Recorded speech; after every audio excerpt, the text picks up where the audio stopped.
કૃપા કરીને આવો, બધા આવીને વોટ આપીને જાઓ. ચોક્કસ આપજો. કોઈ પણ વોટ આપ્યા વગર રહેશો નહીં. તમે નાના બાળકને લઈને આવ્યા છો, હા હા, ચોક્કસપણે મારે એક પરિવર્તન જોઈએ છે, એટલા માટે હું આવી ગઈ. તો તમે તમારો મત આપવા માટે વહેલા આવ્યા છો.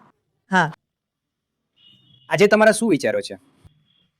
સારું, મને લાગે છે કે ભારતમાં ચૂંટણી એ સમગ્ર વિશ્વની સૌથી મોટી ઘટનાઓમાંની એક છે. આ ચૂંટણીઓનું આયોજન કરવામાં જે પ્રમાણમાં પ્રયત્ન અને સંગઠન લાગે છે તે અવિશ્વસનીય છે. હવે જો તમે ફક્ત બેસીને વ્યવસ્થાના પ્રમાણ અને લોકોની રુચિના પ્રમાણ વિશે પણ વિચારો તો તમે જાણો છો. મારા જેવા લોકો આવીને એ સુનિશ્ચિત કરવા માંગે છે કે કંઈક સારું થાય, અને આશા છે કે તે થશે. એક યુવાન તરીકે તમારી ચિંતાઓ શું છે? તમારે શું જોઈતું હતું? મારો મતલબ છે કોઈ પણ સરકાર પાસેથી તમારી શું અપેક્ષા છે? મારી અપેક્ષા કદાચ રોજગારીની તકો, શું તમે વિદ્યાર્થી છો કે તમે? બેરોજગાર લોકો માટે રોજગારીની તકો કદાચ. હા, એ જ મારી ચિંતા છે ખરેખર.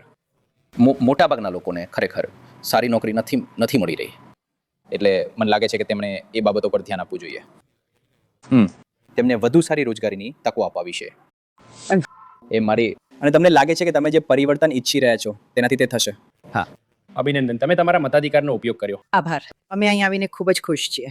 અમે માનીએ છીએ કે મતદાન એક વિશેષાધિકાર છે જે આપણા સૌની પાસે છે, અને શ્રેષ્ઠ એ છે કે આપણે તેનો ઉપયોગ કરીએ જેથી આપણા વિચારો પણ સરકાર સુધી પહોંચે. અમે બસ એટલું જ ઈચ્છીએ છીએ. મને લાગે છે કે આપણે એ સ્વીકારવાની જરૂર છે કે ભારત એક ખૂબ જ અનોખી લોકશાહી છે, કે દરેક જણ તેમના મતનો ઉપયોગ કરે, તેથી તેની વ્યવસ્થા ખૂબ જ સારી રહી છે. અમે ખુશ છીએ.